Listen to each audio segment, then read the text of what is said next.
Okay, so today we are going to start the new chapter, that is temperate grassland. Now, in this chapter, we are going to study about the grasslands which are lying in the temperate zone of the earth. Now, before I start further, let me first tell you that what do you mean by grassland? So, grassland means what? A vast stretch of land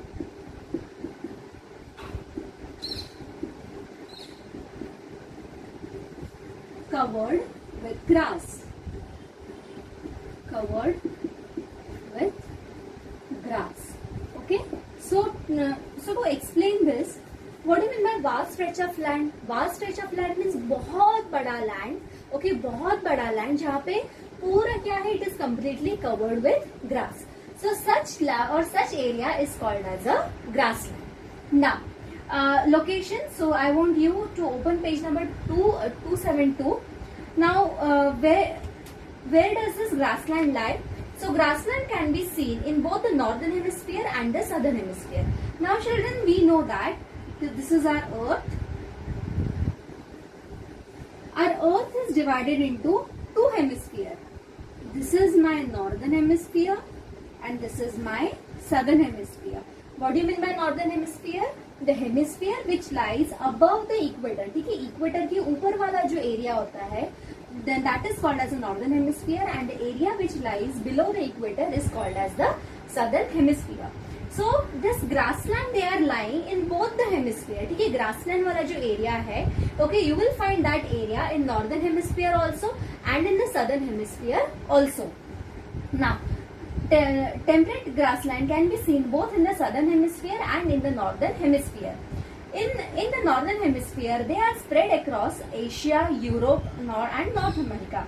And in the southern hemisphere, they can be seen in South America, Australia, New Zealand, and South Africa. See, these are the names of the continents which are given. So I want you to underline all the names of the continents which are given on page number 272. Now see, children, in your textbook, you are given a world map.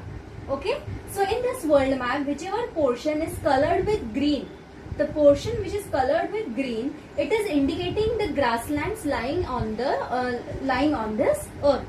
So we have the grasslands. Okay, first it is spread across Asia.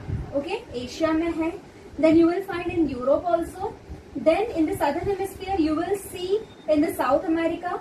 You will see somewhat in New Zealand.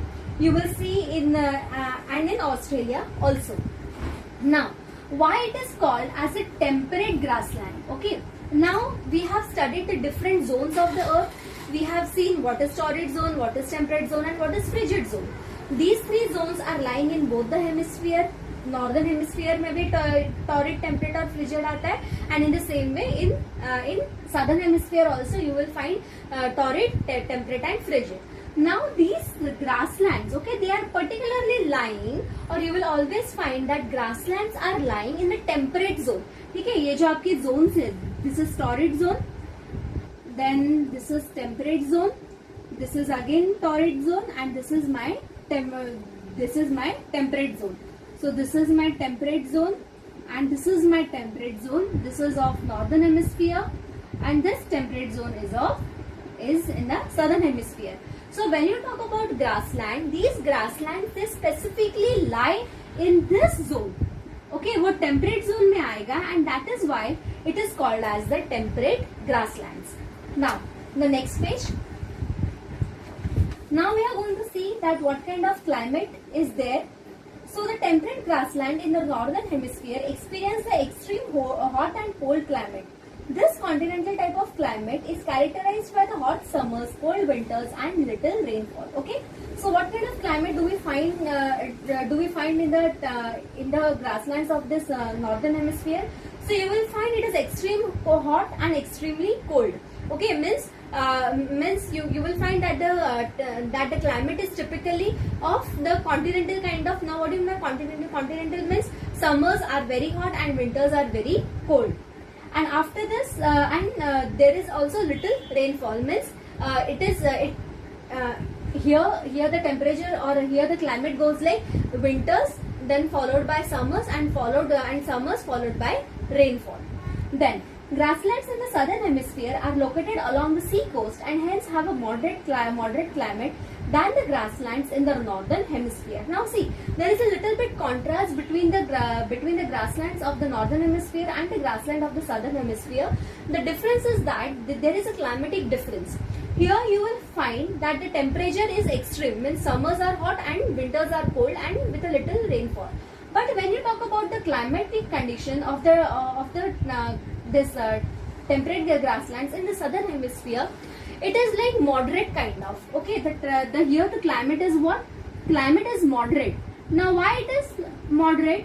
Because this area, okay, this in southern hemisphere or these grasslands are lying along the sea coast. देखिए sea coast आ रहा है. So if you will see over here, you will find that there is a sea coast. ठीक है, आसपास क्या है? पानी है. Now we know that the place which lies near the sea coast, that place is going to have a moderate kind of climate. Moderate kind of climate means the summers are not going to be extremely hot while winters are not going to be extremely cold. But along with this, there is going to be a heavy rainfall. Why? Because of the sea coast lying near these places, and whenever there is a sea coast near the places, the humidity increases. So here they have said that the grasslands in the southern hemisphere are located along the sea coast and hence they have a moderate climate and than the grasslands in the northern hemisphere. This underline this line. The southern temperate grasslands are neither too hot nor too cold and get a sufficient amount of rainfall. So the difference is that here the rainfall is little. Why? Because there is no coastal area near this. While the grasslands which are there in this southern hemisphere, they are lying near the sea coast and therefore they are getting the sufficient amount of rainfall. Cultivation of crops is possible in these grasslands throughout the year. Strong winds blow in the temperate grassland as the vegetation here primarily consists of grasses with little or no trees. So here you will not find a specific varieties of trees, but here you will find lot of grasses completely covered with grass, short or tall grasses. So with this I will stop today. In the next video when I am taking, I will explain you the vegetation and wildlife. So thank you and have a nice day.